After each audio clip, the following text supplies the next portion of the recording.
Okay, hello everyone. Welcome to our monthly WIDAR workshop. And this time we have Dr. Erin Pritchard, who is a senior lecturer in disability studies at Liverpool Hope University and core member of the Center for Culture and Disability Studies.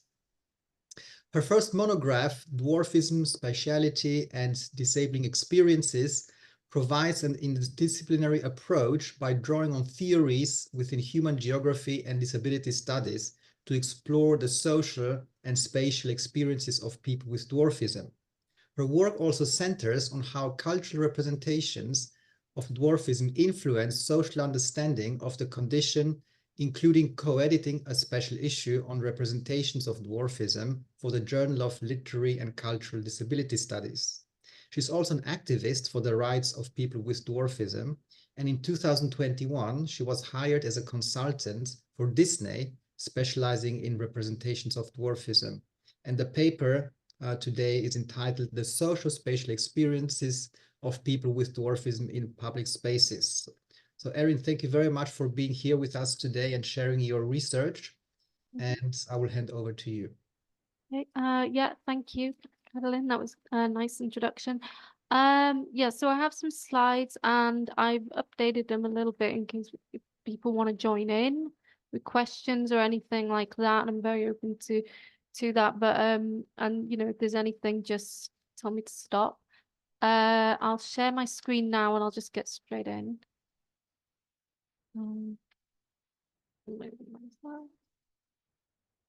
Okay, so is everyone okay with that? And why is it starting up that one? Okay.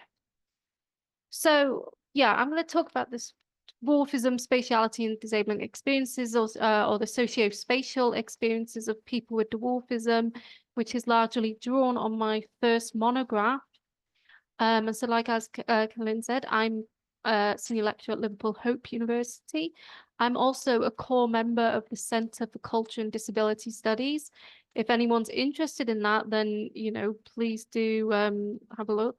It's ccds.hope.ac.uk. My email address is also there if you want to get in touch with any questions afterwards. But obviously, feel free to ask me then now. So I just wanted to ask people if they are willing to speak or even just put it in the chat. Any of these questions here, what do you hope to find out from this talk or this session? What do you do? What brings you here? And, what is your knowledge of dwarfism? So I don't know if anybody would like to be confident and share their thoughts. I can make a quick start. Okay. So I'm here because I don't know much about the topic, and I think, at least for me, it looks like a very underrepresented theme within disability studies research, but also within the media industry. So I would like to know more about it. Yeah, that's good. I think you're right. A lot of people don't know about it. Anybody else? Happy to contribute. So I'm an academic, but I also have an interest in your work anyway, Erin, because I have a family member with achondroplasia. So the social aspect is really significant to me, and making policy change, for example. So I'm genuinely really interested to hear from you today, for personal reasons.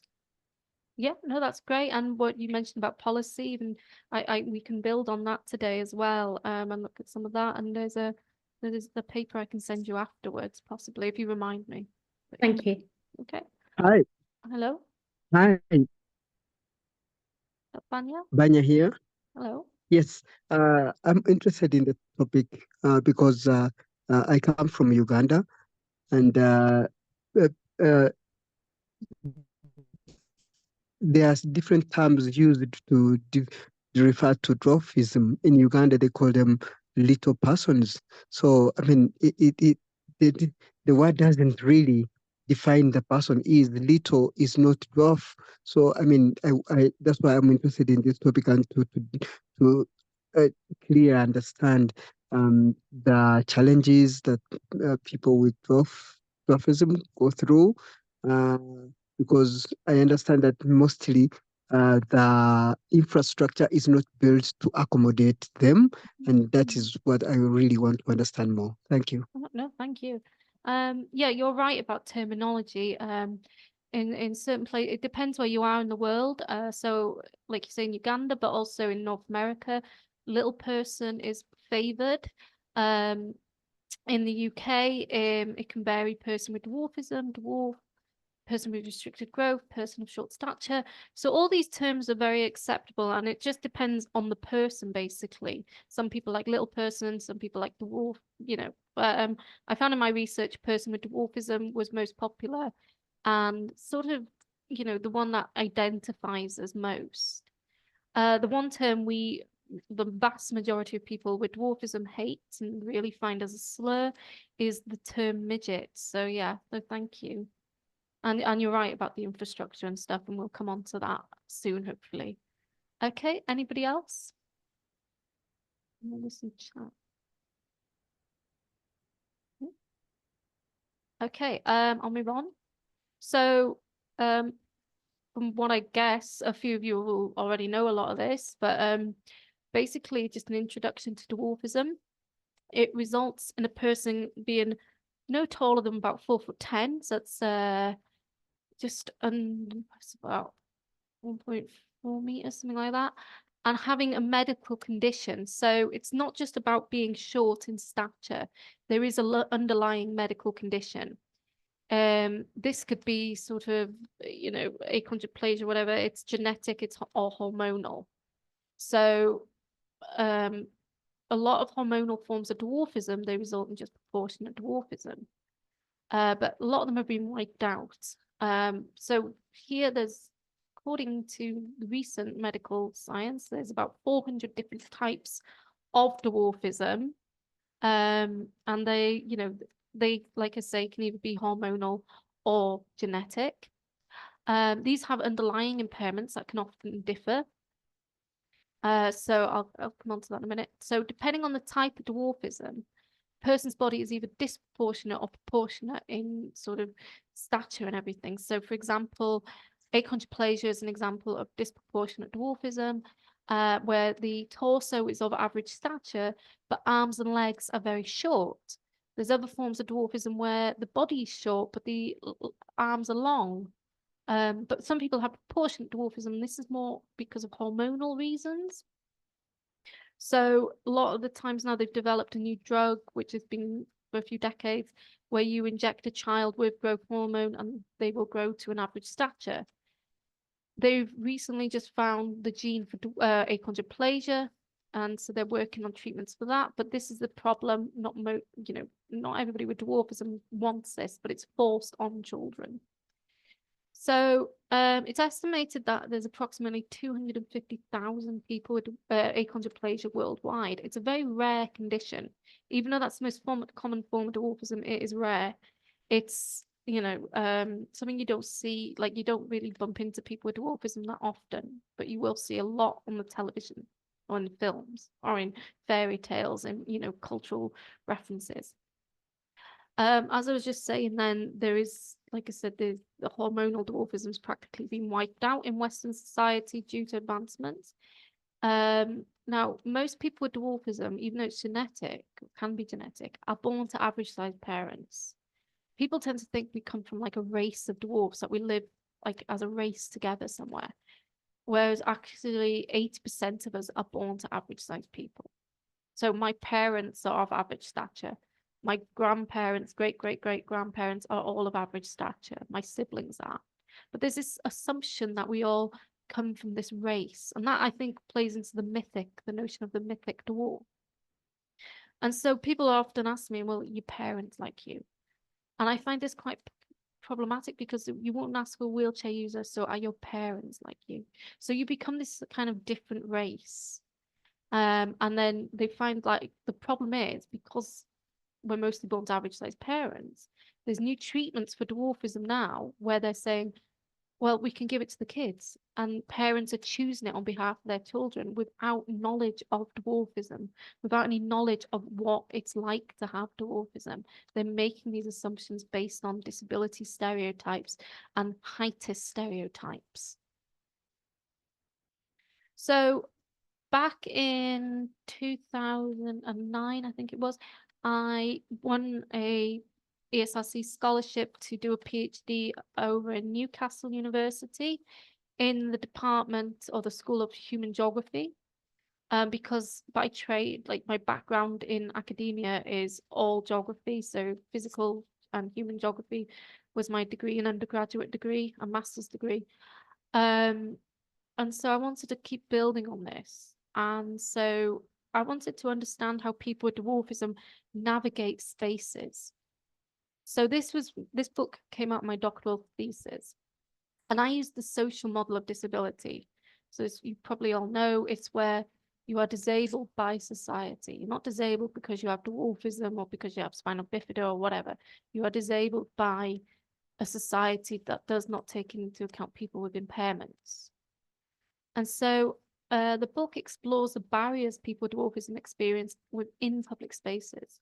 And it used these notions of space coming from a human geography perspective, how spaces are constructed, the meaning behind spaces, and how they impact how other people interact with them. So spaces can be gendered, they can be ableist, you know, they can all sorts of spaces either accept or deny certain bodies. And so I wanted to see then how we experience those spaces, because as a woman with dwarfism, I noticed that some spaces can be very unwelcoming towards a dwarf body, and it's fluid as well. It's how you move through a space if you want to get from A to B. That can be very disabling in so many different ways because of the structure, but also the people in those spaces. So you tend to navigate them differently. As well as that, an important factor was focusing on our identity as disabled people. So I'd be interested to get your views, but it's whether or not you're identified as disabled and how that can impact your spaces, access to spaces, including those accessible spaces like the accessible toilet, accessible parking spaces, low counters, that kind of thing. So I was really interested in that because the amount of times I've been told off that I shouldn't use an accessible toilet because I'm not in a wheelchair, you know, but I still need to access a low level sink and hand dryer. And so I wanted to see, it's not just my experiences, but if other people with dwarfism have these similar experiences, because I couldn't find any information about it. You know, there was very limited research on dwarfism. There's a few books, but it was very medical, or it came from the perspective of an average size parent, usually. So I wanted to see if, you know, these social and spatial barriers also impacted other people with dwarfism and how they navigate the space. But just as important as that, I wanted to understand like cultural representations and how they impact us. Because like I said, dwarfism is a rare, very rare condition. So most people don't bump into someone with dwarfism. They don't work with people with dwarfism, but they've seen them in Snow White, in Willy Wonka. They've seen them in cultural, you know, historical books on fairy tales and everything like that, passed down these cultural understandings. So they really shape how we are treated. And that can impact how we interact with spaces because it depends on how that person within that space interacts with us. So to get the data together, I interviewed 22 people, mostly women with dwarfism living in the UK. And the reason I interviewed mostly women was, one, they were more likely to take part, but also because I had to change my recruitment tactics. When I was at an association for people with dwarfism trying to recruit, it seemed that like there was men there that were just only interested in dating women, and even if you were an academic, they were just interested in dating, and that resulted in some unsafe spaces. So I decided to just interview women. And these were a mixture of face-to-face, telephone, and email interviews. And these are really good ways of gathering different forms of data because, you know, all those types of interviews have pros and cons. You know, face-to-face, you're there, you can talk. But email interviews, you give more time to think about an answer. And mostly this was because of logistical reasons. So I interviewed people all over the UK, but sometimes, you know, I drive down to South Wales or south of England from Newcastle, and it would be just really far. So some of them I did face to face, so I didn't have to travel as far. I do the telephone interviews. And within these interviews, I incorporated photo elicitation exercises. And these were great for analysing how they interact with different spaces. So I could show them a space of a typical supermarket or a typical British high street. And they would say, well, you know, I avoid this area, but I don't go here, because it added meaning to a lot more of what they were saying. And, you know, when you show a picture, there's a lot more detail that you can pick out and talk about, including who is occupying that space. And it provoked some sort of memories for some of them. I also showed them maps of where they lived, and they could show me how they navigate through different spaces. Like if they want to get from A to B, they might, you know, not take the typical way because of the abuse they'd get or because of the inaccessibility. And of course, in disability studies, I considered how my own positionality as a woman with dwarfism shaped that research. You know, I would ask participants why they chose to take part. And a lot were, yeah, because you have dwarfism, you understand what we mean. And it was like as if I wasn't doing it for some voyeuristic purpose, which of course I wasn't. But you get a lot of people with dwarfism, even though it's not very much studied in academia as such, or kind of growing on that. It's very voyeuristic, and lots of media companies want to do sort of, you know, reality shows featuring dwarfs, so we can really see them live in action, like an updated modern day freak show. They want to put them in women's magazine and go, look how short she is and how tall her husband is. You know, they really want to make this farce out of it without actually changing lives for people with dwarfism. Whereas me, I wanted to make change to highlight these, you know, barriers that we experience.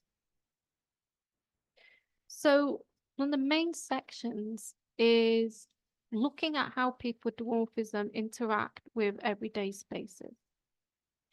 So people with dwarfism have to engage and move through everyday spaces that are made for people much taller than them. Now, most people, if you ask, would solely say, oh, supermarket shelves. Yeah, what else? Everything is built for someone taller than us. Even if you just want to go and post a letter, you've got to see if the post box is, you know, not too high. If you want to go to a cafe, can you get on the stools there? Or are they just all bar stools? Can you pick up your coffee from the end of the counter? You know, if you go to a train station, can you get your tickets from the machine? Can you use the accessible self-service scanner? No, these are all usually off limits. And sometimes you don't know until you get there. And one of the things that supermarkets have started doing now is bolting their chip and pin to the counter, so you can't even get it off. So there's so many barriers, like public transport, you know, the step up to a train, going to an airport, trying to check in, hotels, trying to check in, or going for breakfast in a hotel. Everything's really high up. Everything is literally out of reach. And yet we're not really seen as disabled because we can walk and we can, you know, look after ourselves better, apparently. So that was the other part, was it wasn't just about everyday typical spaces. It was about those spaces that we're not, you know, that like accessible spaces or disabled spaces, as they call them. And how these are not always accommodating for people with dwarfism, and that we can come into the policies. So in the UK, we have the Equality Act, and that feeds into building regulations. And so we have several building regulations in the UK, such as, you know, to make places fire resistant, that kind of thing. But one of the things is Part M, which is a building regulation that sets out accessible standards. And the problem is with that, and it has been highly critiqued, is that it mostly focuses on the needs of wheelchair users. Now, that's not to say that those needs aren't needed. Of course they are, and it should have a large focus on wheelchair users. But when you're talking about disability, if you don't go beyond wheelchair users, then you're neglecting 92% of the disabled population. So this was not so much a critique in this book, but other work that I've done is critiquing Part M, because in only 2 parts of this document does it mention dwarfism. And one part is about having a higher, a low down ticket machine, parking ticket machine. Like, so in the UK, disabled people can get free parking, but of course, if you're not recognised as disabled, you have to pay. So they said we'll put that lower, so you know dwarfs don't get away with not paying for a ticket. The other thing is the other part was 2 handrails in public places on steps, and that is like a handrail, one low and one high. Now, of course, these are 2 spaces that people with wheelchairs don't really need to use, but people with dwarfism do. But what about other spaces, like accessible spaces like toilets and low counters? The problem is they lower them for wheelchair users. And now that's not a bad thing. I'm not disputing that. But a wheelchair user is half a foot taller than the average person with dwarfism. This is a typical average wheelchair user, by the way. And they have an average size arm length. If you have disproportionate dwarfism, which the majority do, you cannot reach above your head because your arms are that short. So how can you reach something out, you know, high up? A wheelchair user can do that better than a person with dwarfism. So you've got like a half a foot at least of an advantage. So these spaces are not always accessible for people with dwarfism physically, because they're conceived as spaces for disabled people, and disability is conceived as being a wheelchair user, because it's noted on the International Symbol of Access, you know, the side profile of a stick figure wheelchair user, and also in, you know, stock images, newspaper articles, whenever they're talking about disability, they show the image of the wheelchair user, not of a dwarf or anybody else. So this was one of the things that one of my participants said. The counters are sometimes high, and sometimes when you're in a queue, the staff, they don't see you, and instead serve the person behind you. So if you saw this going on, or if you were a person with dwarfism, or you're a member of staff, what would you do? I don't know if anybody wants to chime in.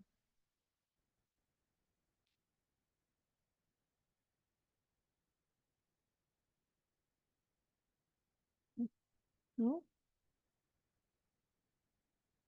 Would you ignore it? Would you ignore the woman with dwarfism who just can't do anything? Would you push in? Or would you maybe alert the staff that she needs serving? I don't know if someone's on mute. So...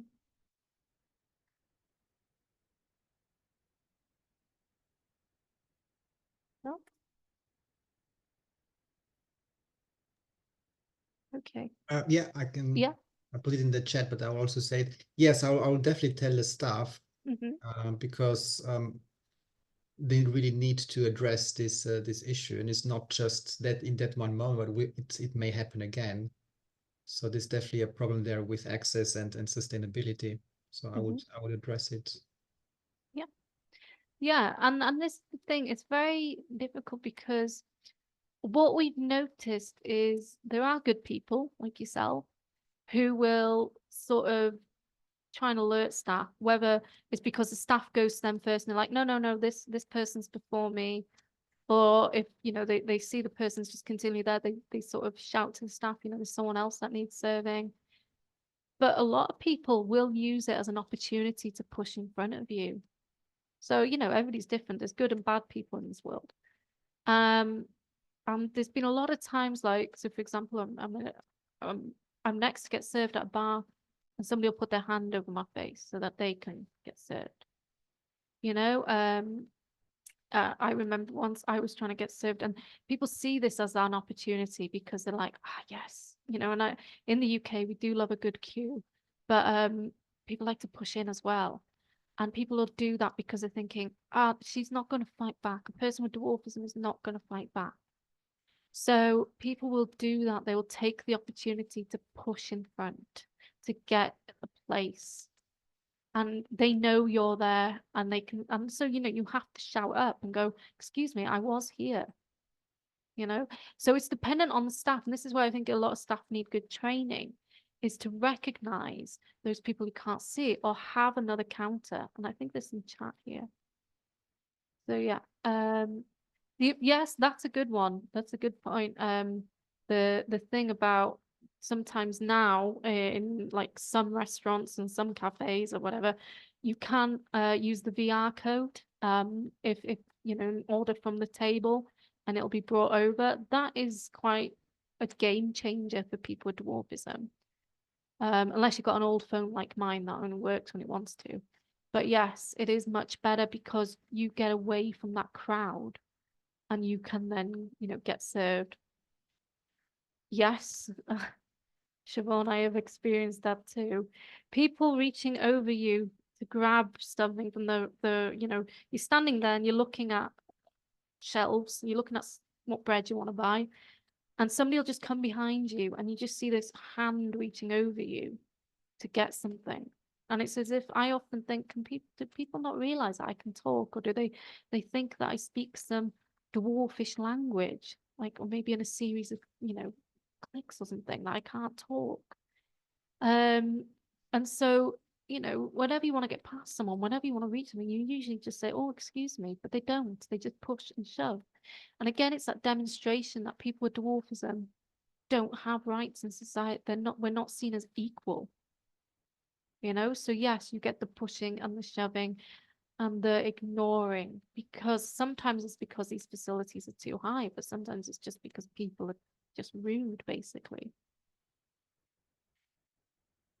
So, there, yeah.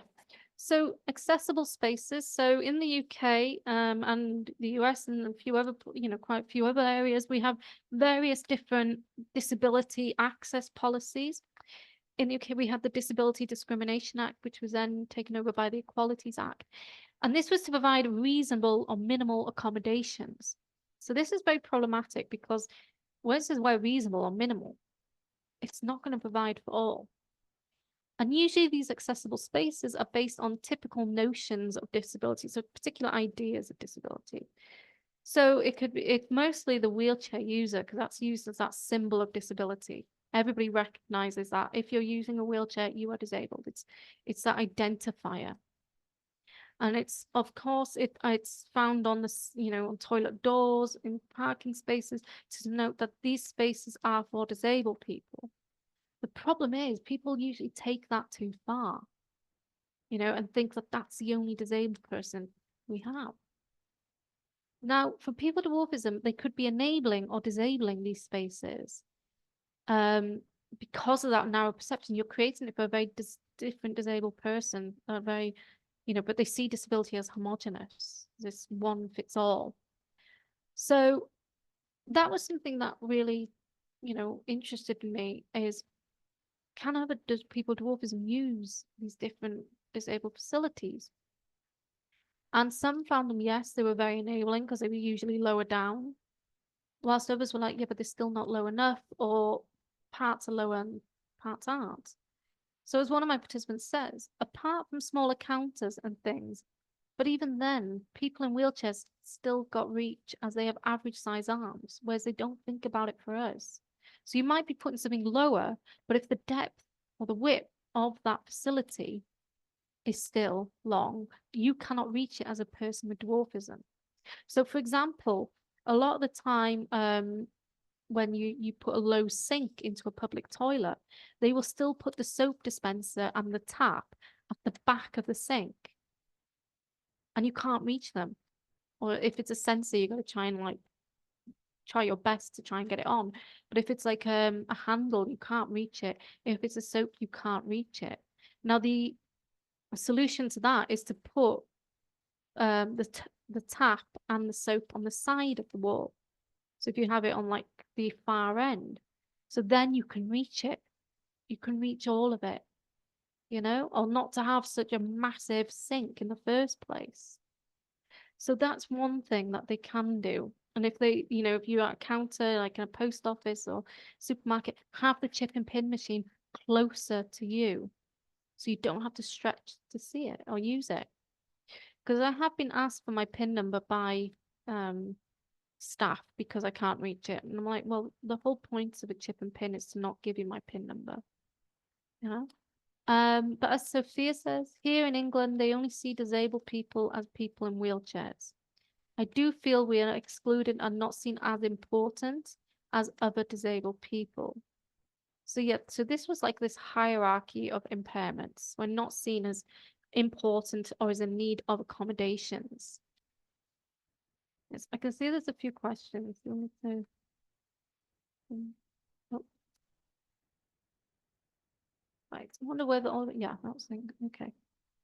So resisting spaces. So if these spaces are inaccessible for people with dwarfism, how then do they negotiate them? Because these are something they've got to do all the time. They have no choice. There's facilities they have to interact with if they want to do their shopping or anything like that.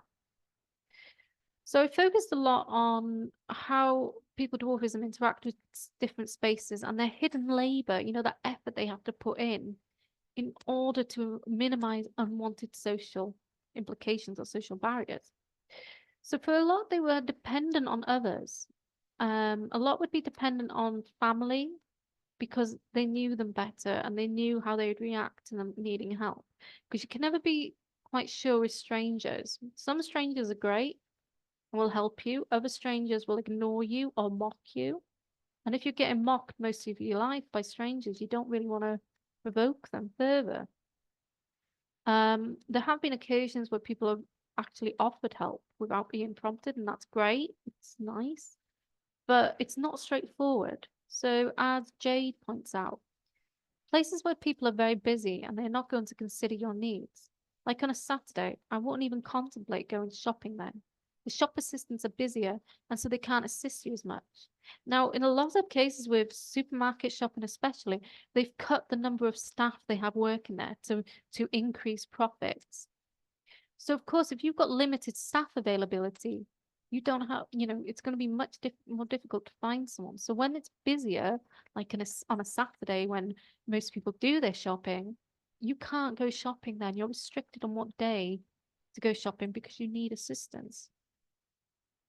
And so for some people with dwarfism, it would mean interacting with that space differently. So according to Monica, if you can't reach to put in your PIN number on the chip and PIN machine, you have to get your purse out and tap it with your purse or a ruler that you might have in your bag or a pen that you might have in your bag. Again, these are things that make other people look at you because you're doing it different from what somebody would normally do. You know, there's a expected way of interacting with facilities. And for a person with dwarfism, this interaction differs because that facility isn't size suitable for them. So even like just getting on a chair, you have to climb onto a chair. Some will have to like climb onto a shelf to reach the shelf above. And like Monica says, you have to find something like an extension of your arm to hit something to get it to work. And you're constantly having to do that. And when you're already getting stared at, people are going to stare at you further. It's really a catch-2 situation because you're trying to get out this physical barrier, but then it creates a social barrier because of the way people react. So, I wanted to ask this, is dwarfism a disability? What are your thoughts and why? And what do you think disability is? So, I don't know, Caitlin, if you want to take a break now, because it's 22 and then people can think and come back. If you would like people to have a minute, we can do that, but we don't have to. It's up to you. Okay, well, if people, okay, it's up to you, but if people want to chime in now and just open the discussion.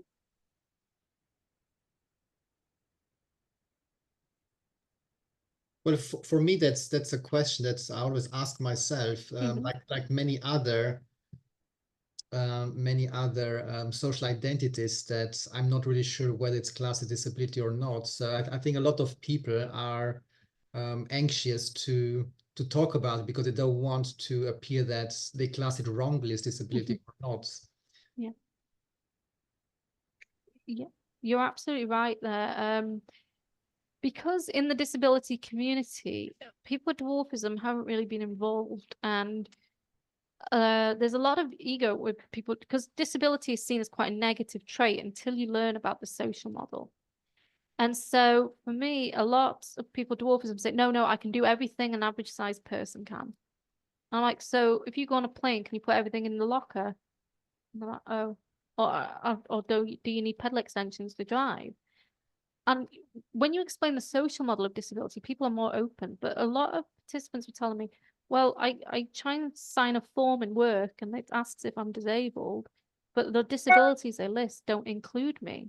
So I don't think I am disabled. So society tells them that they're not, but in the social model understanding they are. But of course, it's down to people's perception, you know. Yeah, I would say it is, Paul. It appears it is a global issue that people with dwarfism are not recognized as people with disabilities. And yes, you're right. It's usually a case of no, they're not disabled, they're just different. But if you have to lower something for a wheelchair user, then surely that's because that's disabling. Why then does it have to be lowered for people with dwarfism? It's the same principle. Just because a person with dwarfism can walk, and of course, is most of the time we do have mobility impairments as well, but just on the basis of the size alone, using the social model, we are disabled.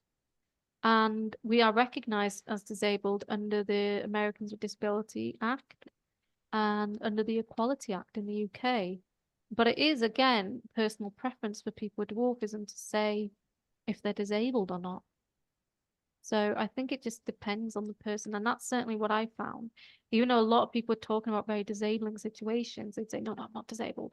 And they'd usually use another disability to compare themselves to, like somebody with cerebral palsy, they'd say is disabled. Somebody who is paralyzed is disabled, or somebody who's blind is disabled. And it's like, yeah, they are, but that doesn't mean you're not. And again, they were creating their own hierarchy of disability. No? Siobhan has her hand up. Oh, yeah, sorry, Siobhan. Oh, sorry. Yes, I was really just going to contribute and say that, you know, speaking in a personal capacity, we're very clear in our family that based on the social model, it is without doubt a disability, because each and every day there are hindrances to the way that this family member is enabled just to carry on with their daily lives. I think it's really important that that's clear from the outset, and that, you know, just in general, accessing things, education, employment is always more complex. And I think it's important to recognise the disabling nature of their life experience and to validate that. So yes, without a doubt, disability. Yeah. And I think one of the important things there you said to it is that, you know, your family talk about the social model. And I think that's a game changer, because before I'd ever learned about the social model, I felt uncomfortable calling myself disabled because the imagery of disability was not me, you know, and I just felt like a fraud. But when you learn about the social model, you're like, no, that's very much disabling, you know, that being a person with dwarfism, like, and you know, the examples you give. Thank you. Paul has an interesting comment in the chat. Disability equals impairment and environment. What impairment is dwarfism? Well, the impairment is dwarfism. That's the impairment. It's height, it's mobility, it's, you know, like a person with spina bifida, that's an impairment. Person with dwarfism, that's an impairment, if that makes sense.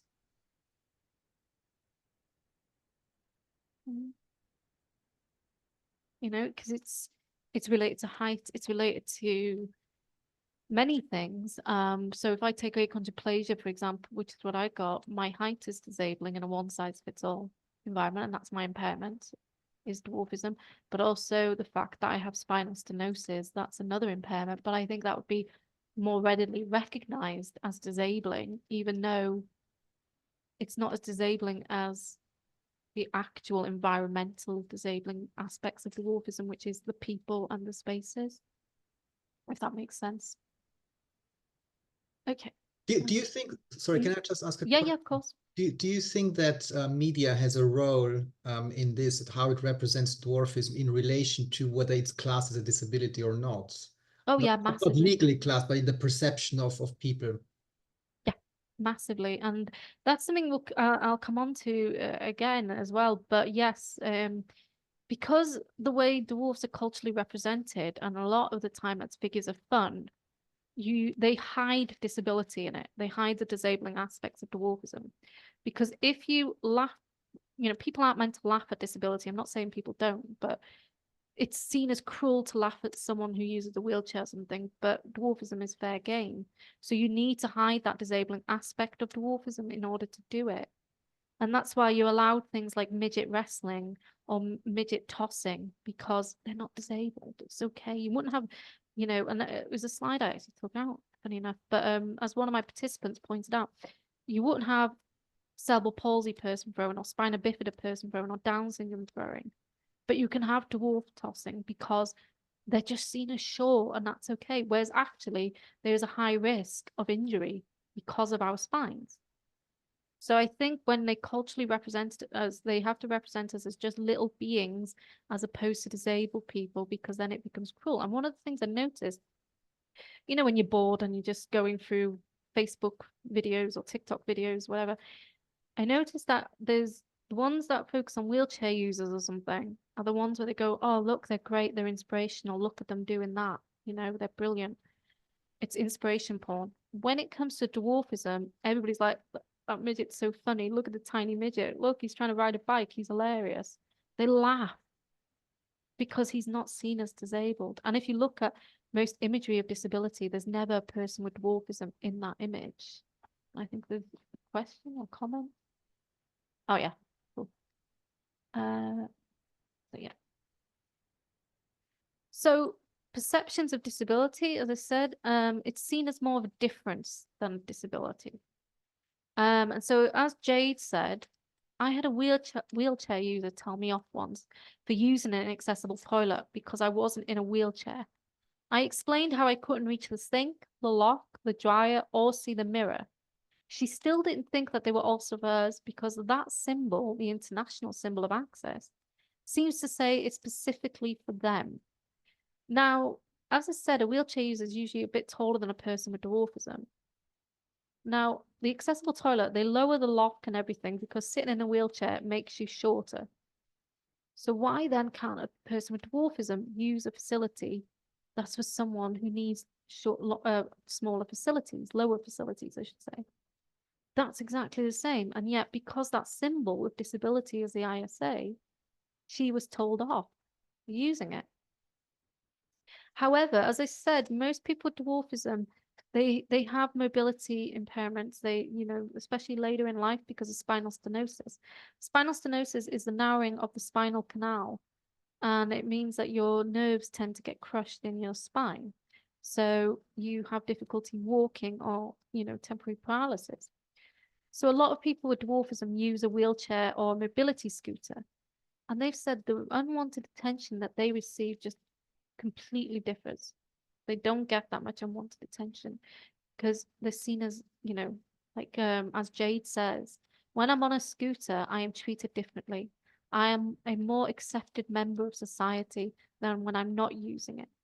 Now, none of these was to say that people who use a wheelchair or any other disabled person doesn't get abuse. They do. Okay, so they're not saying that they don't. But there's a different representation of dwarfism that increases the amount of unwanted attention we get.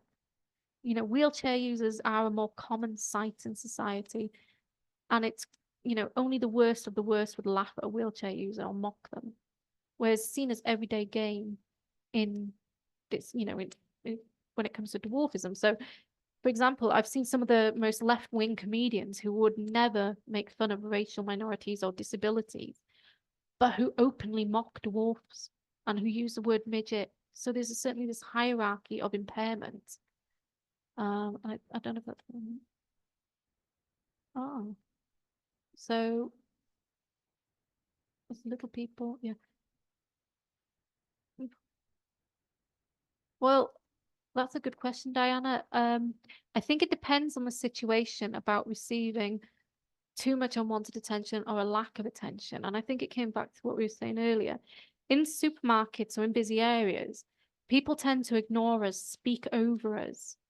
And if I'm with someone, like if I'm with my mum, my sister, a friend or whatever, and I'm shopping, people will talk to that person next to me. And I know that happens a lot for disabled people in general, because they don't think we can talk.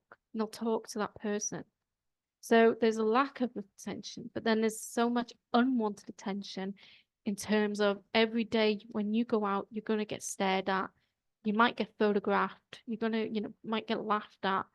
There's always that. But it's when people want something, they'll push and shove you to get on a train. I know that happens anyway, but more so with dwarfism because you're just seen as something that you can easily ignore for your own advantage. If that makes sense. We have a question from Banya. Yeah, please. Okay, it's not really a question, but Mhm. you referenced a lot about dwarfism with. Can you hear me? Yes, I can hear you. Okay, sure. Okay. With wheelchair users, and it kind of I don't know, I'm always frustrated with that symbol of disability to use a wheelchair when actually not not all persons with disabilities use wheelchairs.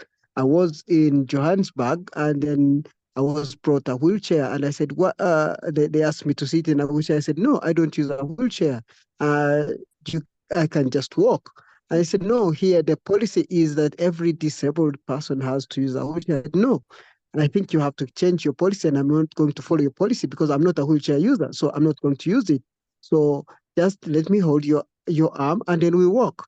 And then the person was hesitant, and it again happened in Amsterdam, where I was brought a wheelchair to use because the policy was that every disabled person has to use a wheelchair.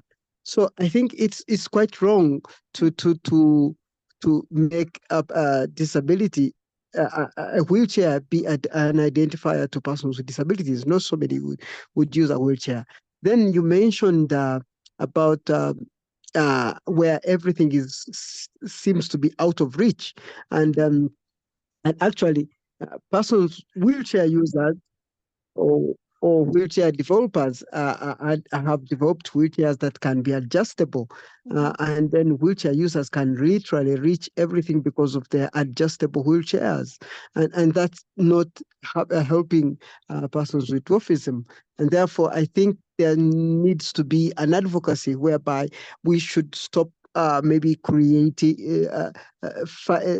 looking at situations where we bend to the environment when actually the environment should bend to suit the different disabilities, other than different disabilities trying to suit the environment. I mean, I think I think that's something that we need to advocate for, because each disability is going to look at how do they bend to the environment, and actually that is encouraging the infrastructure developers to keep developing an accessible or rather inaccessible environment, because if then wheelchairs are adjustable to reach, for example, an electric switch, that means that someone with dwarfism must also find a way to reach that switch, other than maybe the builder or the developer, the property developer,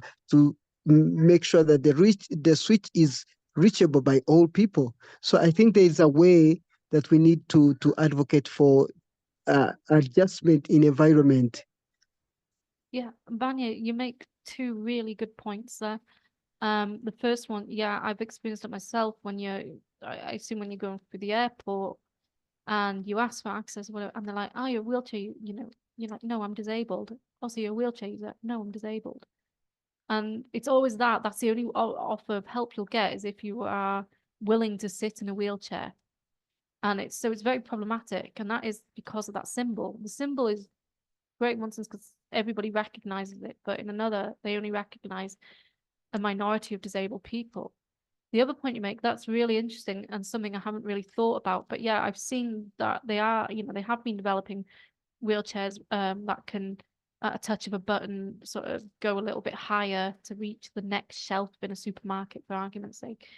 And yeah, if they're able to do that, then people with dwarfism, they're not going to see as because we people don't think we need access as it is. So there's going to be another inaccessibility then when they don't think about that true access for everyone.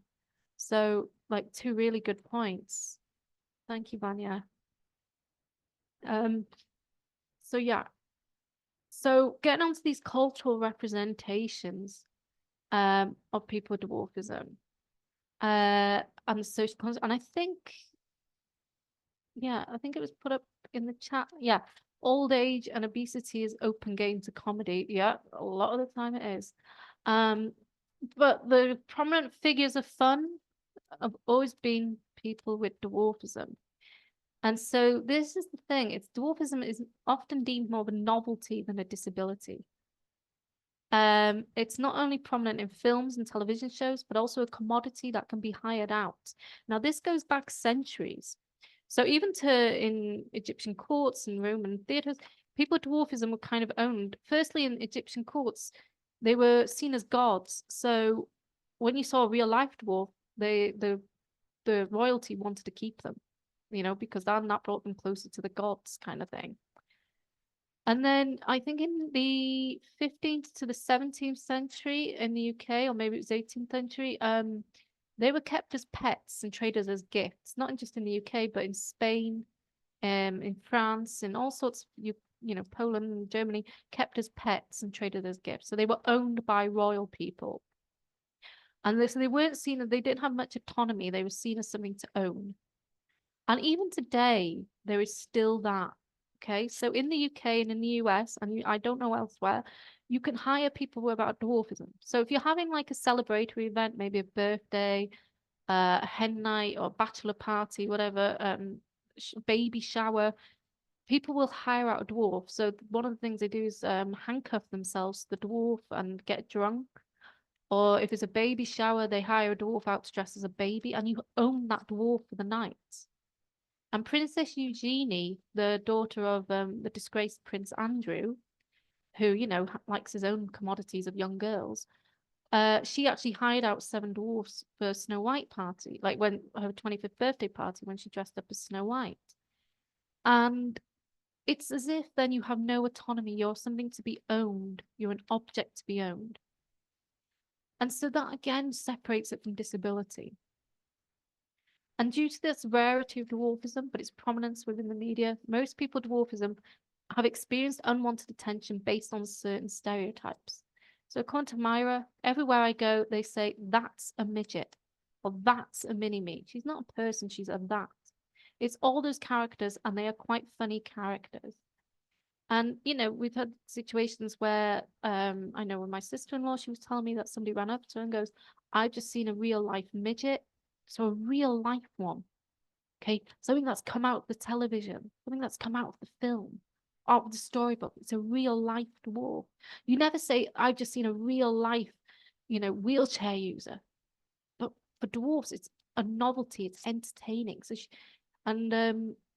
it's always that. It's always like something that you can be picked up. I've been asked if I'll attend kids' birthday parties and stuff.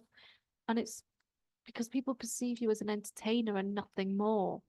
And people will defend dwarfs doing this kind of really degrading kind of entertainment like midget wrestling, because they'll say it's a job for them, because that's the only place they've seen them working. And yet most people with dwarfism work in such a myriad of occupations, we work as doctors, lawyers, teachers, astrophysicists, geneticists, I mean, I'm a university professor. It wasn't ever deemed that I would be a university professor because I'm a dwarf and I come from a very, working class background. But I mean, my family had faith in me, but a lot of people didn't. But people would always, when I've been out in society, I remember getting asked if I dress up as Hello Kitty for a little girl's birthday party, because her mother assumed that's what people like me do. We can link it to sort of racial stereotypes where, racial stereotype that they'll be deemed just working in certain jobs or something, which is completely, is complete and utter nonsense, basically. But it's because of that minority of people with dwarfism who get seen by millions of people.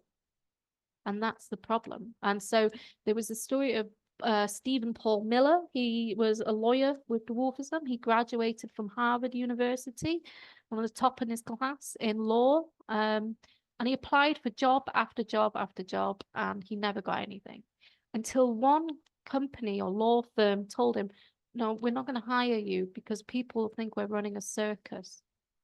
And that's the thing. People with dwarfism were always seen as circus performers. And when I was growing up, when I was about 7 years old, I had an appointment with this doctor who was meant to specialize in dwarfism or some sort of thing like that. And he asked my mother, who's average height, if I'd ever thought about joining the circus. And that was like this, just a reaction from a doctor who's meant to help you. And there's been other cases like that. People with dwarfism said, yeah, doctors assume that we're circus performers. And so it's really problematic on how you are sort of seen. Ooh. I've seen that, Caitlin. Well, I haven't seen it. I've heard about that, about the scene in Living in Oblivion where Peter Dinklage complains about being typecast as a person with dwarfism in a dream sequence. If I'm correct, that's where he's like, well, why? Because as a dwarf, a dream is always weird, so why not put a dwarf in it? And that's what Peter Dinklage is, one of the many people now with dwarfism who will not play these typecast roles like leprechauns or elves or, whatever. He turns them down. And there's few people with dwarfism doing that because they know the social repercussions. And yet there's some people that'll continue to do it, like do the pantomime every year, like Warwick Davis, creating this really problematic representation of us. So what we need is more people with dwarfism saying no to those roles. And that's one of the things the participants wanted, was to see more people with dwarfism going, no, I want to be in EastEnders, this soap opera in the UK. I want to do this, I want to do that. We're not just playthings. Oh, Star Wars, oh God, yeah. So similar Circus Comments experience or Star Wars job comments. Yeah. And the thing is, they say, well, we, like, for example, there's the live action remake of Snow White, that's coming out, I think, next year. And there was backlash with that. And one of the backlash was from what I call in my newest book, a midget entertainer, a midget wrestler, who says if they get rid of the Seven Dwarfs, then they're getting rid of our work. And it's like, can you not imagine yourself in any other role? It's not about only ensuring that we can ever play the Snow White, Seven Dwarfs role or Star Wars Ewoks or anything. But with all that, we can play the everyday roles. We can play, a receptionist. We can play a doctor. We can play a teacher. We can play a judge. We can play, a lawyer. Anything like that. We don't have to be the dwarf character. And anybody that thinks we do is really just not very open-minded as far as I'm concerned. But you're right. I mean, I've not really heard of the Star Wars ones, but that's a very interesting one, Siobhan. I don't know if you want to come in on that. Well, it was really just to say, I think people think that they're being tremendously positive and wow, what a great thing, but they'll be able to get a job in Star Wars, and they can't think beyond that.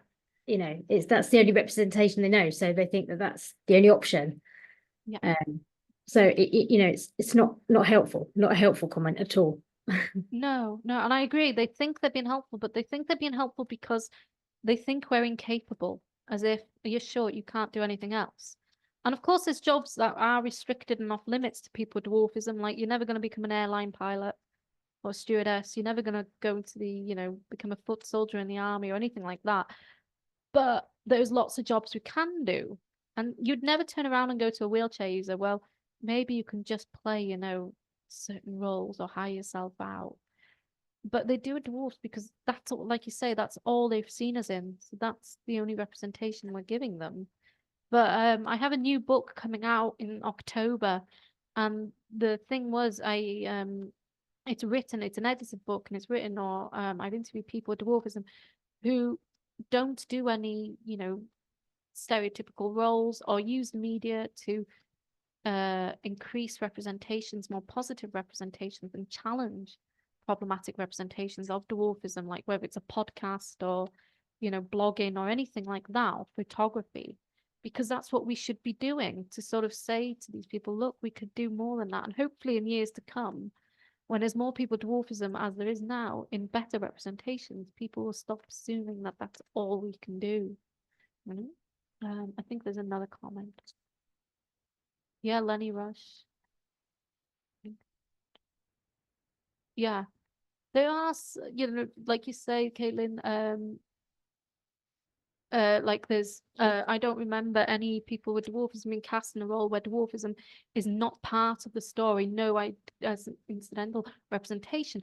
I was speaking to Danny Woodburn, who has dwarfism, who's an actor you might know from Seinfeld, and he does he is like just an actor. I mean, there's some roles where, especially when he's starting out, that his dwarfism was recognized, but he's pushed to go, no, I just want to be like, I think in his latest role he plays a judge. So, you know, and he's not a judge because he's got dwarfism, or a judge with dwarfism. He's just a judge. And I think you say like with Lenny Rush, I've not watched him, but yes. There's also Fran Mills. So there's a few. There's, like you said, there's not many examples, Siobhan, but they are getting there. Like, so Kieran Stamell, she played a receptionist in Doctors, but then that finished, you know, the daytime TV drama. So I think they're coming slowly, but it's going to take a lot to unpack, you know, centuries of stereotypical representation, isn't it? It's going to take a long, long time. But we can but hope.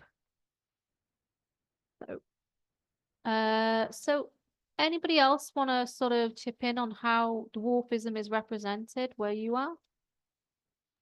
Well, Dan just posted a comment about Paralympians and Annie Simmons. I didn't. Oh yeah, Olympics. I think yes, because this came out before Strictly Come Dancing, and I wrote an article on that. And it was kind of some did mention Ellie Simmons because I think that's when her career was starting, when I was doing my doctorate, you know, and people really admire her because she's doing something so admirable. She's a great swimmer. And it's something to be respected, isn't it, when you get a gold medal, regardless of the sport, in the Paralympics. It's like, wow, that's amazing. And then yeah, she went on Strictly about a year or so ago, a couple of years ago now. Oh my. And I remember the backlash because so many people with dwarfism were excited to see a person with dwarfism on a show like Strictly Come Dancing. Yet we had far right people in the UK going, what is a dwarf doing on Strictly? It's all woke nonsense. It's all woke. She shouldn't be on Strictly. How can she dance? She's got dwarfism. And it's like, I thought you wanted to give them jobs. Okay. And so my backlash was like, and they said, oh, she'll only get into the finals because she's a dwarf. It'll be the sympathy vote. And like I said, look, if she can dance, good for her. If she can't dance, vote her off. But the fact that we were able to go into that space and be, you know, just in this space was a great thing. You know, that's what people need to see. That's what new parents with children with dwarfism need to see, because new parents often go, I'm scared my child's a dwarf. And I'm like, yeah, your child's a dwarf. It's not Chucky. You know, there's no reason to be scared. And it's sort of horrible thing that they say, like, you know, I'm scared. Oh no, it's going to, because they're told by doctors that their kid's not going to do much. But when you see someone like Ellie in the Paralympics, or you see someone like Ellie on Strictly Come Dancing, or you see someone like Peter Dinklage, you know, getting an Emmy award, you sort of normalize his condition, and that's what we need more of. So yeah, so the Paralympians are great, but as we know with disability and disability studies, there's that fine line between the Paralympics being this great thing, but also going into the realm of the superhuman. Well, if they can do it, why can't other people, disabled people? And it's like, well, if, you know, non-disabled people can do the Olympics, why can't you? So it's great, but it has its kind of flaws in the sense that it's then, you know, used as a weapon by the far right towards disabled people. So is there anybody else about any different representations perhaps?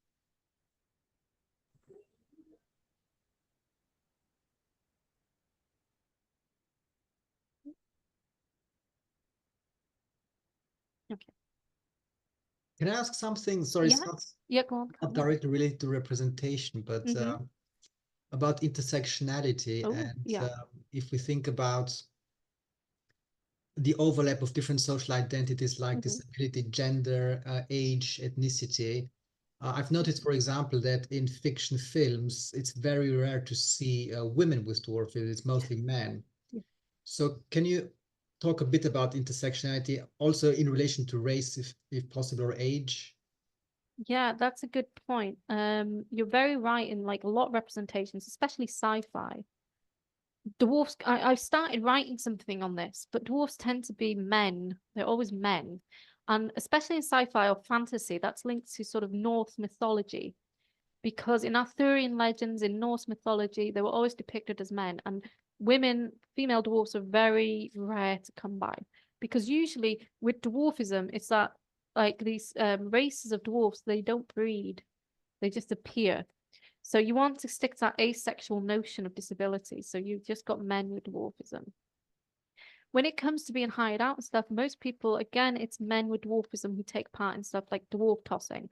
And my theory is because another man would feel very uncomfortable throwing a woman with dwarfism because it's not very manly and gentlemanlike.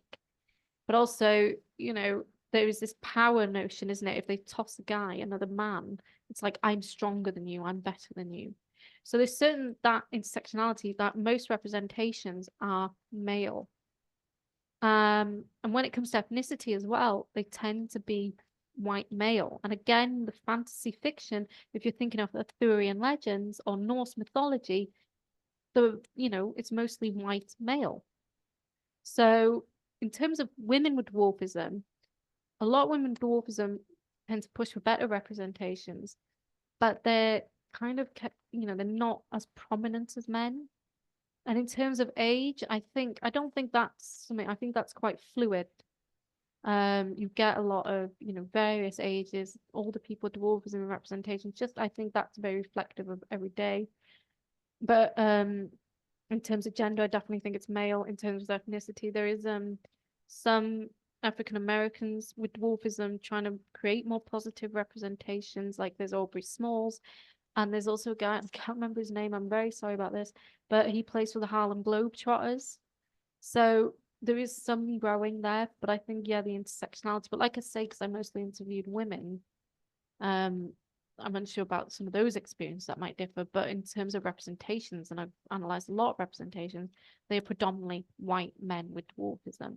And I think that does come back to these power notions of gender and superiority. Thank you. Okay. Banya, So We have a comment. Banya here? yeah. Oh, sorry. No, Go ahead. go ahead, Banya. Okay, thank you. What I have experienced over time is that the world is crazy about numbers, and for either governments or NGOs to advocate for something, they need numbers. So, as if there were fewer numbers, then advocacy, or it's not worthwhile implementing or advocating for a fewer number. So, I would like to know. Are there organizations of people with dwarfism that do represent them, or it's just individuals that are advocating for their rights or for accessibility, something like that? Yeah, it's a good question, Banya, and I agree. It tends to be that, if there's like thousands of people, they'll make a change as opposed to just one or two. And there are associations for people with dwarfism. The problem is these associations are more social groups than advocacy groups. And a lot of the people at the top don't have an idea on disability equality and disability rights. So Little People of America, the world's largest organization for people with dwarfism, could make an impact because that's where you get thousands of people. There's thousands of members. But like, for example, I've done a campaign to get a pub in the UK to rename its pub. It's called the Midget, and I said, look, can you just rename it? And I sent this campaign, and I've got like over 1,000 signatures. And I asked LPA to share it, and they were like, oh no, because oh no, we can't. And when things come out, LPA are very much on the side of people with dwarfism that like to hire themselves out. Those people that could make our lives hell. They say, oh, they've got rights to do that. So, well, we've got rights for equality. So the organizations could be great, but they don't advocate. So I have found that it becomes then that people have to take themselves to advocates. So like I advocate, and I feel like a lot of people with dwarfism, there's sort of this Stockholm syndrome that they just internalized ableism, where they just accept that, oh yeah, I'm going to get called a midget, so we'll go with that. Whereas if you see with other minority groups, whether it's, you know, civil rights in the US, Black Lives Matter, or just, you know, rolling quads and your pious disability groups, they do come together, but dwarfism was never in those groups. And it would be interesting to know why. And some people have told me they don't know how to advocate. So I've said, well, this is what the association needs to do. But associations, they mostly just have disco nights and getting together and having, you know, disco and stuff, where you can have a disco and not be stared at, you know? And yeah, sure, thank you. There is a very problematic lack of organizational advocacy. I just want to come back to another question. There's a couple here. So Paul, your question on language, what's preferred concept, people dwarfism or little people? As I kind of said earlier, it's depending on the person. The majority seem to be all right with person with dwarfism because it's accurate. But what I've also found is because any term that represents person with dwarfism, like person with dwarfism, little person, dwarf, restricted growth, statured, all these terms, all terms are denoted with smallness are seen in a negative way. And I reckon this is why people don't, you know, agree on an overall term. Like little person to me is very infantilizing. It's what we refer to children as. But I accept that some people with dwarfism prefer that because they don't like the word dwarf because it makes people think of some mythical dwarf living up in a mountain somewhere. So, or the seven dwarfs, which is even worse. So these do change depending on where you are in the world. But what I found in my research, it was person with dwarfism was more accepted and just seen as, you know, more accurate representation. And then Dan, you said about it might be an issue of invisibility in the media.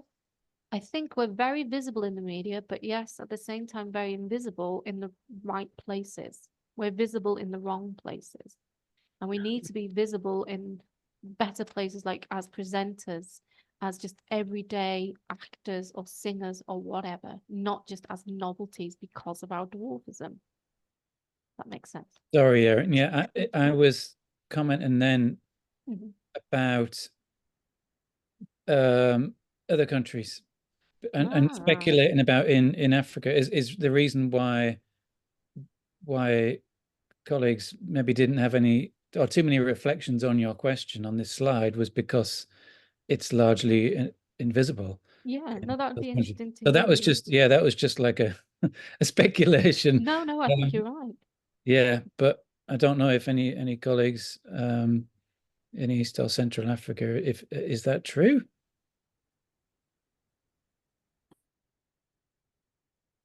Yeah, Dan, it's really true. People with dwarfism are largely invisible in Africa, and just like you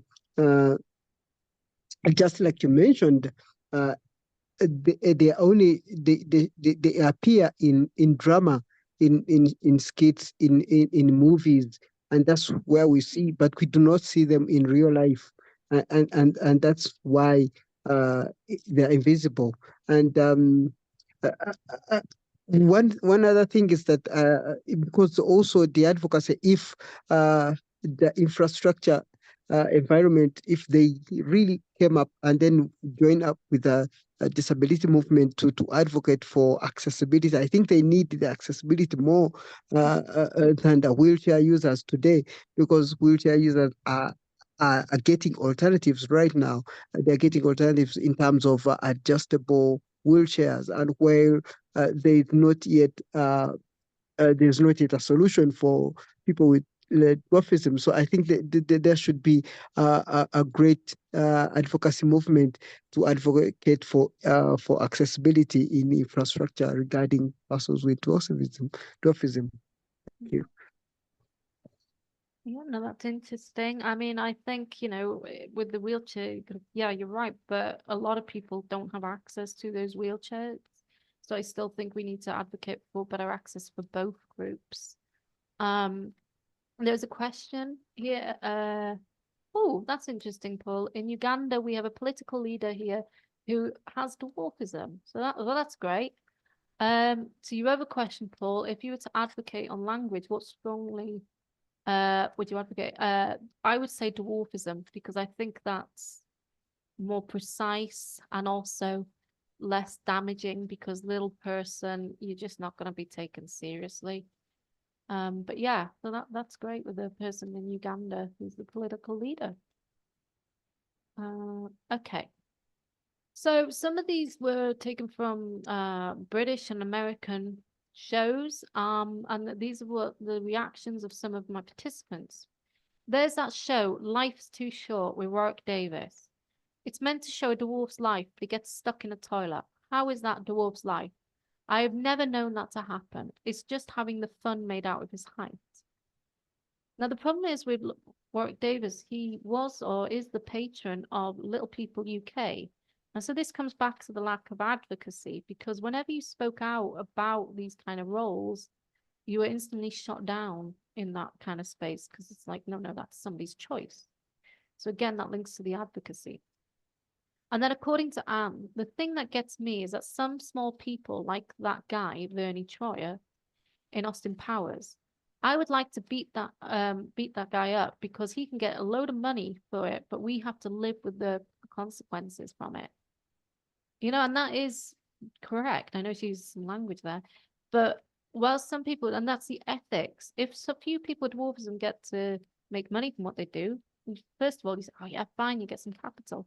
But then the social capital for other people with dwarfism is diminished. So we can link to sort of, I think it's Derrida on this, that, those have implications, those ethical implications for the rest of us. We are not seen as worthy in society. We will get abuse. And unfortunately, a lot of people with dwarfism have taken their own lives because of the abuse that they constantly get every time they go outside. I've just been trying to fight Facebook at the moment, because they've got a Facebook group that, of course, doesn't go against the community standards, called Midget Spotting Australia. And basically, people in Australia, and it's happened in the UK and it's happened in America, if you see a person with dwarfism just going about their daily lives, maybe they're shopping, maybe they're filling the car with petrol, whatever, take a photo of them, put it on Facebook, and then the rest of the members of that group can comment and mock you. Look at the little midget, he's getting half-price shoes or whatever. It's always these jokes. I mean, one participant told me how she was on the London Underground, and this guy started taking photos of her. And she, tried to move behind another passenger, but he said, come here, midget, I want more photos of you. And she had to stand there as he snapped away taking photos. And as she got off the the tube, and was walking away, he got off too, and he phoned his friends up, and he says, I've got more photos for our collection. I mean, the amount of times I've been stopped and somebody has gone, can I have a photo of you? I'm like, no. I've had people stop in their cars to take photos. As one participant said, she'd never stand behind or below a photo, a poster advertising Snow White, because she doesn't want to be a photo opportunity. So you're very careful about where you go, because there's constant photographs, and then they can end up on social media where you have no control over that abuse and mockery that you're going to receive. I think there's a question. Nothing goes against community standards on Facebook, Carolyn. That's the problem. And it happens, and you can report, but it just doesn't seem to go against it. And, I know one person has, tried to fight hard to get those removed, but they just pop up again, So, yeah, it's a real problem. Yeah. Oh, I'm sorry, Siobhan, that you've experienced that. So, yeah, as a result, to reduce the amount of unwanted attention they receive, people with dwarfism tend to avoid certain spaces, and particularly at certain times. So I asked most participants this: have you experienced any time stereotypes being directed at you? So Steve says, I was going to the gym. It was in the leisure centre, and it was right next door to a comprehensive school, so a secondary school.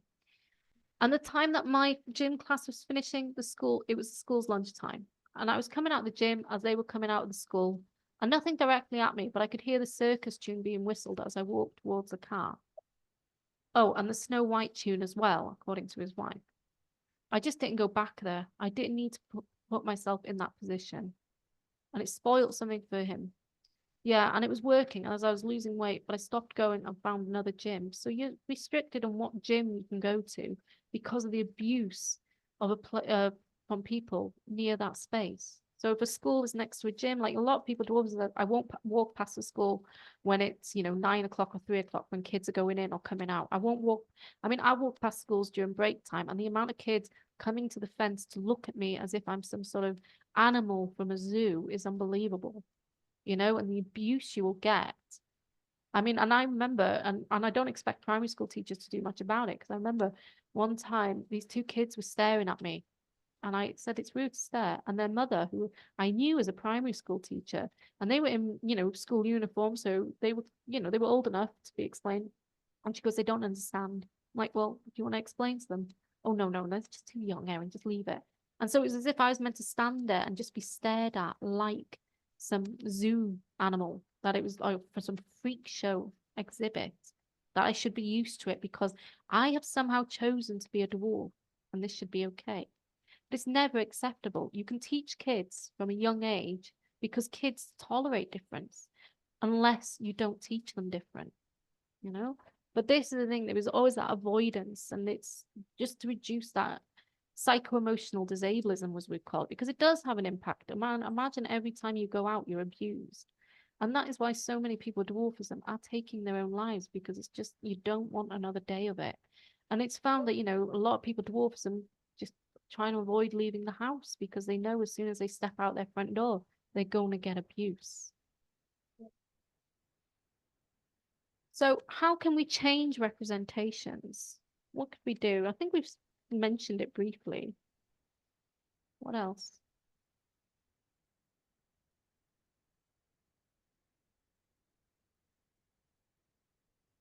Anybody?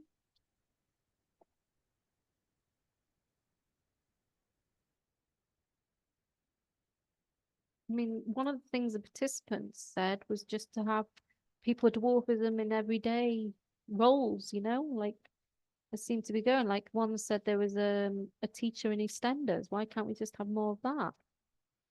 Why can't we just be in soap operas and just never, the attention doesn't have to be to our dwarfism. There's Meredith Eaton. She was in Boston Legal, I think, if anybody's watched that. I've never watched it, but she is, again, somebody that refuses to take on any derogatory roles. And that's what we should be doing, And maybe Facebook could up its standards, because at the moment, Facebook has no standards, And so the less people, but we need people with dwarfism first and foremost to refuse those roles, to be refused to hire themselves out, because we can only change it if they take themselves seriously first.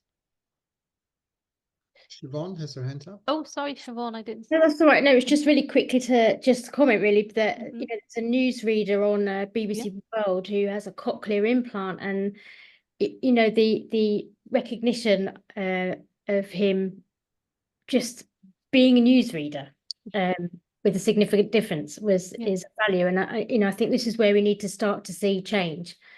In terms of representation on television. I think that recently there's been better inclusion of people with dwarfism on quiz shows and things like that, as just as contestants. But actually it needs to be in other roles, and potentially more serious roles on a daily, regular basis. Yeah, I think you're absolutely right. And there was back in the 90s, there was a newsreader in the USA who had I can't remember the name, the medical term for it, but they call it lobster claw syndrome. I don't mean to call it that, but basically she had a deformity of the hands, and they would make her wear these prosthetic hands. And in the end, she said, no, I'm not wearing those. And she took them off. And she presented the news like that. And to me, that just normalizes everything. But we also know that that can be difficult, because there was the CBeebies presenter who had one arm, and parents got her off because they complained that she was scaring the children because she only had one arm. And I'm like, God, your children need to get out more.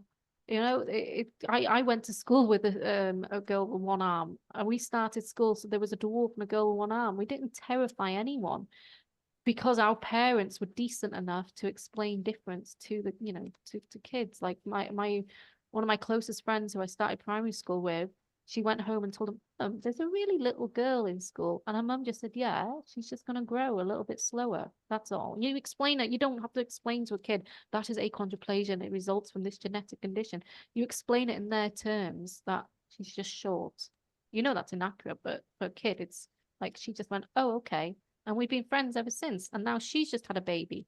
And I know when that baby gets older, she will explain it to her. That, you know, why is Auntie Erin a bit short? I think there's also a role when we were talking about advocacy and Mhm. organisational advocacy, Mhm. that actually enabling people to find a voice so that Yeah. their representation is, you know, to just take part, for example, in the politics of everyday life, Yeah. local politics, what have you. You know, the example from Uganda is a very fine one, thank you. Yes. And actually, you know, representation through there is also important, not just in terms of advocating on behalf of dwarfism, but, you know, to be active and visible in your community. Yeah, absolutely. Absolutely. There's a couple of questions, comments. Can I share yours in a document? Yeah, Paul, I mean, if you've got my email, then that's absolutely fine. But yeah, please go ahead. Can I also say something Yeah, about yeah. representation and Mhm. positive representation? And like you said earlier, it's very easy if representations are overly positive to slip into the super crib stereotype, and that's equally problematic, as we know. So I think it's very difficult, and there needs to be more maybe training for media content producers and creators how to represent people with dwarfism Yeah. in general, and that is not just enough to go the opposite way of complete positivity. Like Ellie Simmons, for example, was used in the 2016 Paralympics as the banner image all the time on big billboards, and it became quite fetishized. Mhm. Mhm. Yeah, you're absolutely right. You've got to find that fine line, so that you don't go over to the super crip, the superhuman, which is really bad. But just as an everyday person, you know, and of course celebrate Ellie's achievement. She's brilliant, but it doesn't have to be like, oh my God, look, she's a dwarf and she's overcome the dwarfism. It's like, nah, she's still a dwarf. She hasn't overcome anything. She's still 4 foot. Okay. And it's just, you know, dwarfism isn't this bad thing. And I know they don't do it just with people with dwarfism. It's like, look, if she's given the right tools and you know, everything's accessible, you can succeed. But you need to be given those, you need to take away the barriers. But I think they like to blame the person. It's still that medical model thing, whereas I'd hate to have dwarfism, but look at her, she's just overcoming the odds. And it's like, no, I don't mind having dwarfism. I just hate having to go out in society and having to deal with horrible, horrible people. And so that's what would challenge that super crypt narrative, I'd hope. But that's why I think they give the super crypt narrative, to make it look like we've done good despite our disabilities. And so, yeah, it's a very, very fine line. But yeah, thank you. So just to conclude, the notion of space is important in understanding how people with dwarfism experience and navigate through public spaces of the built environment. And it's not just these spatial, physical elements that disable us, but also, you know, the social barriers and how people react to us. And so people with dwarfism have to adopt numerous strategies that result in them negotiating spaces differently. This impacts their equality in society because, you know, the avoidance of areas is just wrong. Nobody should have to avoid certain areas. And cultural representations of dwarfism have changed, you know, have a large impact on how we are treated because we're so rare. And so this influenced by the meaning of spaces, so different meanings of spaces, like, so near schools, near where children go, you know, pantomime, cinemas, people with dwarfism can feel avoid that space, you know? So yeah, so to recommend, it's important to create more accessible spaces for a wider range of people, and representations of disability need to be more diverse, which, like you say, not the super crip, but not the figure of fun. And we need to change those problematic representations. So we need more diverse representations of dwarfism. It's not that we need to be exempt from comedy, but just not be the figure of fun. And then just because somebody has agreed to play the fool does not mean that it's acceptable or that the rest of us get to be treated as the fool. So I don't know if anybody wants to add to any of those recommendations or build on them or anything like that.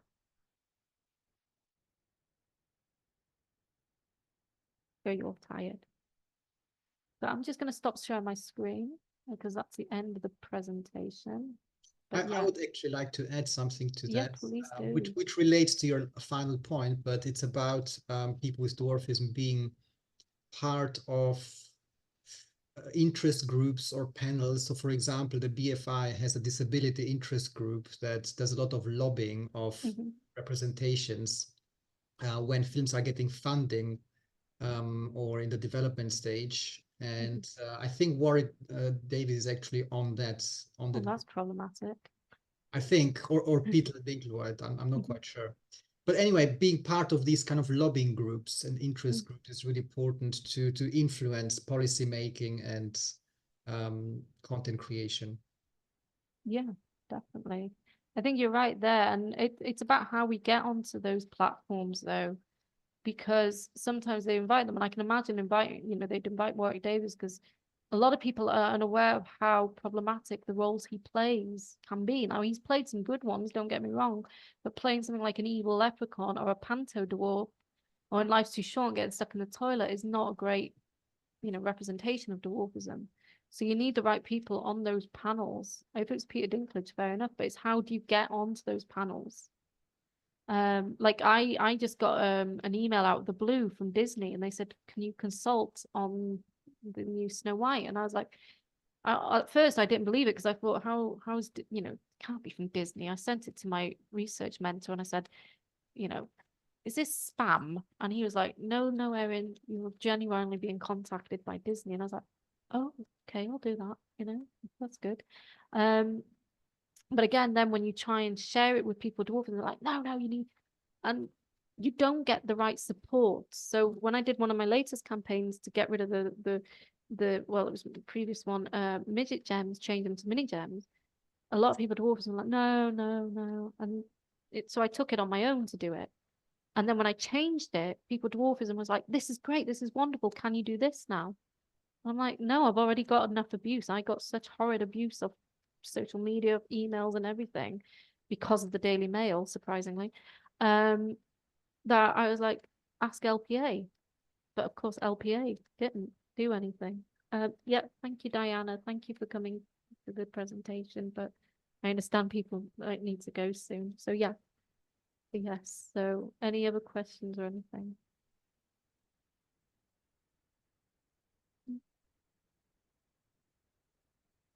No, thank you. Okay, well then, thank you so much, Erin, for your time and sharing your research with us. Really, really insightful, and I've learned a lot, and I think we all did. And I hope there will be more platforms for you to share all this knowledge and do more lobbying towards awareness. I think it's so important. So thank you very much for your time. No, thank you, everyone. Thank you. And there's some great discussions and,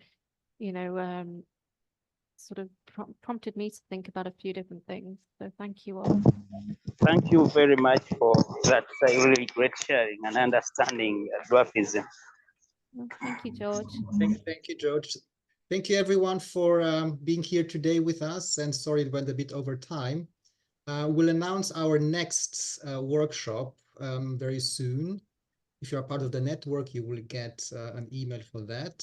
And let me just, if you're not part of the network, let me just put in the web link where you can sign up. Where is it? Our website. One moment. So it's in the chat. This is our website, and you can sign up to the email list. So thank you so much, everyone, and hopefully see you next time. Have a nice day. Bye-bye. Bye. Thank you, everyone. Bye. Bye-bye. Bye.